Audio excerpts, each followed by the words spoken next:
Assalamualaikum warahmatullahi wabarakatuh.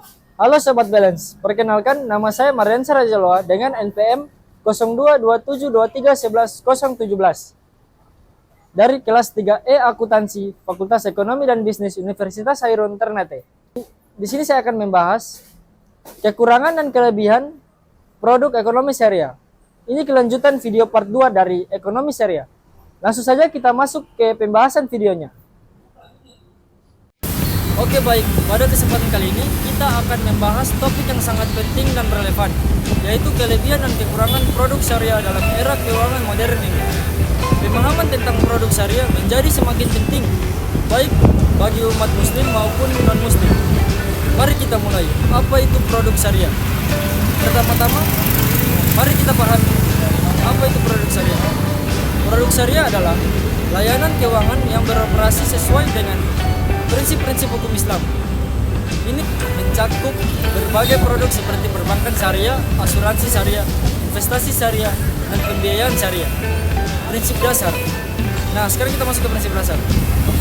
Produk syariah didasarkan pada beberapa prinsip dasar yang harus dipatuhi. Yang pertama ada larangan riba. Riba atau bunga dilarang dalam transaksi keuangan.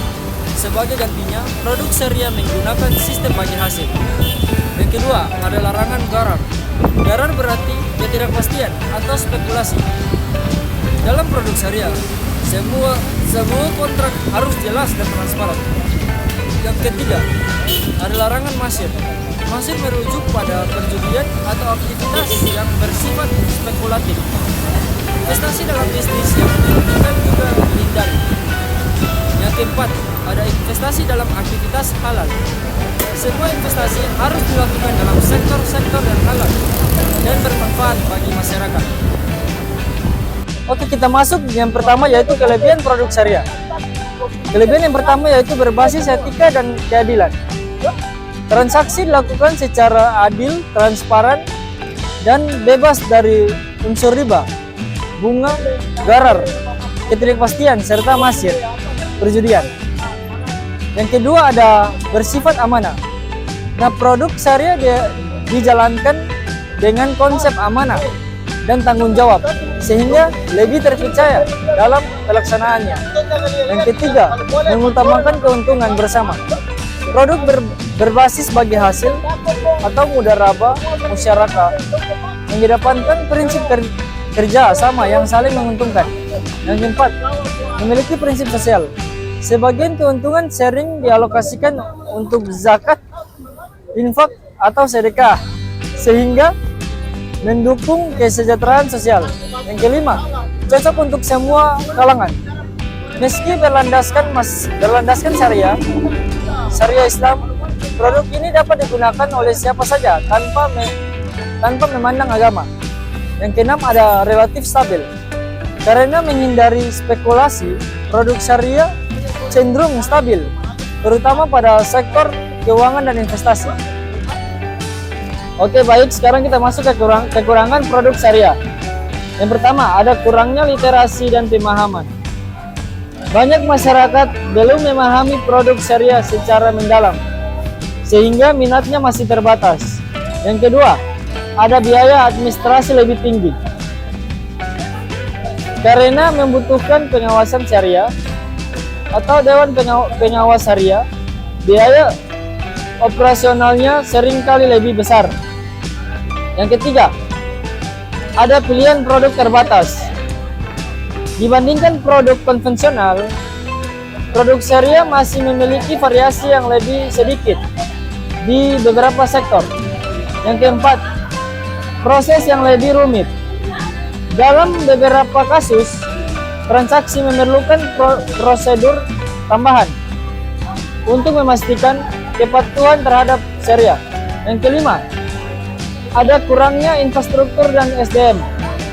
Penyedia layanan syariah sering menghadapi tantangan dalam menemukan sumber daya manusia yang ahli di bidang syariah sekaligus ekonomi. Yang keenam, tidak cocok untuk investor risiko tinggi. Karena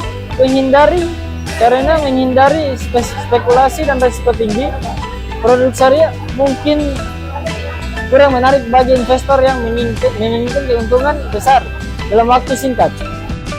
Bank syariah menghadapi berbagai tantangan dalam operasionalnya. Berikut adalah beberapa tantangan utama yang sering dihadapi oleh bank syariah. Yang pertama, ada pemahaman dan literasi keuangan syariah.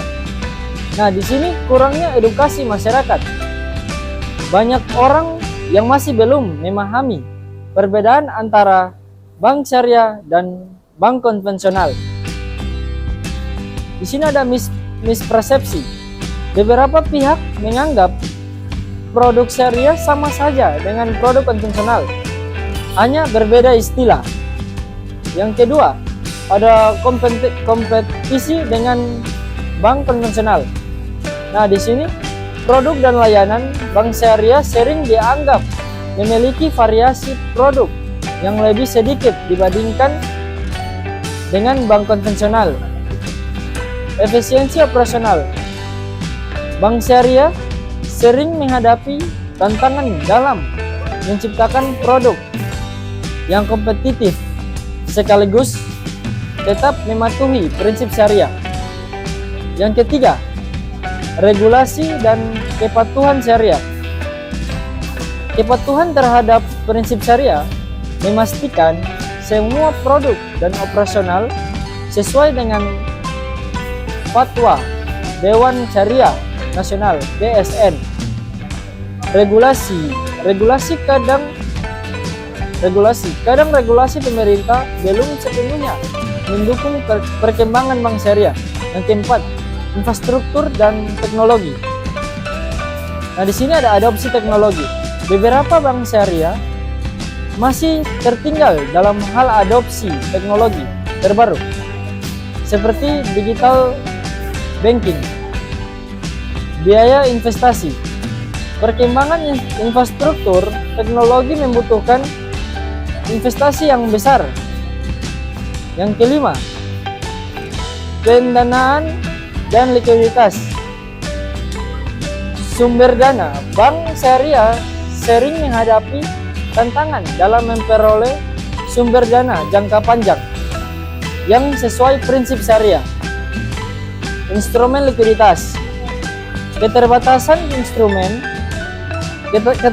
instrumen keuangan syariah yang liquid dapat menjadi kendala. Yang keenam, sumber daya manusia. Di sini ada keahlian spesifik. Kurangnya tenaga kerja yang memiliki keahlian di bidang keuangan syariah dan memahami prinsip-prinsip Islam.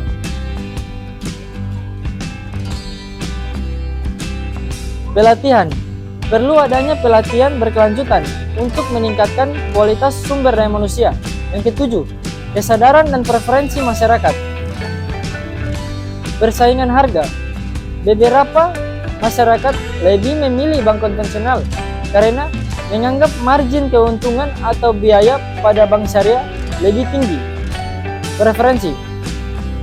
Tidak semua masyarakat merasa memilih layanan berbasis syariah. Yang ke-8, pandemi dan kondisi ekonomi. Dampak ekonomi, pandemi dan perlambatan ekonomi global memberikan tekanan pada industri keuangan, termasuk bank syariah. Risiko pembiayaan. Kenaikan risiko gagal bayar pada pembiayaan juga menjadi tantangan. Solusi yang bisa diterapkan. Yang pertama, peningkatan literasi keuangan syariah melalui edukasi publik dan kolaborasi dengan pemerintah. Yang kedua, inovasi produk dan teknologi untuk meningkatkan daya saing dengan bank konvensional. Yang ketiga, kerjasama internasional untuk mengembangkan instrumen keuangan syariah yang lebih baik. Yang keempat, penguatan SDM melalui pelatihan dan sertifikasi keuangan syariah. Dengan mengatasi tantangan ini, bank syariah memiliki peluang besar untuk berkembang sebagai alternatif keuangan yang kompetitif dan sesuai dengan nilai-nilai syariah. Oke, baik. Di sini saya sudah bersama salah satu nasabah di bank konvensional. Baik, sebenarnya dengan kakak siapa? Kakak Yunita. Oh, kakak Yunita. Ya, di sini saya mau tanya, apakah Kakak Yunita sudah pernah menjadi nasabah di Bank Syariah? Belum pernah sama sekali. Oh, belum pernah sama sekali. Kalau belum pernah, kenapa tidak mencoba menjadi nasabah di Bank Syariah? Karena tidak ingin mencoba sebenarnya. Tidak ingin mencoba. Iya. Nah, kalau kakak tidak mencoba nih, saya mau tanya nih, apa sih pandangan kakak terhadap bank konvensional dan bank syariah? Kenapa tidak mencoba untuk bank syariah? Soalnya keluarga saya lebih banyak memakai bank BCA, kalau bukan bank BCA, BRI juga, kalau bukan BRI Mandiri. Tapi rata-rata dari keluarga saya lebih banyak menggunakan bank BRI karena khususnya om saya atau adik keluarga saya dia bekerja sebagai karyawan bank BRI saja. Nah, itu dia wawancara saya di salah satu nasabah di bank konvensional. Oke, baik. Kita dapat mengambil kesimpulan antara kelebihan, kekurangan, dan tantangan bank syariah adalah bank syariah memiliki potensi besar sebagai sistem keuangan alternatif yang berlandaskan prinsip keadilan, transparansi, dan keberlanjutan sesuai nilai-nilai hukum Islam. Kelebihan utama bank syariah meliputi prinsip berbagai risiko, larangan, riba, serta fokus pada kegiatan ekonomi yang halal dan etis, menjadikan lebih relevan untuk masyarakat yang mendambakan sistem keuangan berkeadilan. Namun, bank syariah juga memiliki beberapa kekurangan, seperti keterbatasan inovasi produk, biaya operasional yang relatif lebih tinggi, serta rendahnya literasi masyarakat tentang konsep keuangan syariah. Hal ini diperparah dengan tantangan eksternal seperti persaingan ketat dengan bank konvensional, kurangnya instrumen likuiditas syariah, kebutuhan investasi teknologi yang besar, serta kekurangan sumber daya manusia yang ahli di bidang keuangan syariah. Untuk tetap kompetitif, bank syariah perlu terus berinovasi dalam produk dan layanan, meningkatkan efisiensi operasional, memperluas literasi keuangan syariah, serta memanfaatkan teknologi digital. Jika tantangan ini dapat diatasi, bank syariah memiliki peluang besar untuk menjadi pilar utama dalam sistem keuangan global. Tidak hanya untuk umat muslim, tetapi juga bagi masyarakat yang mencari keuangan berlandaskan etika.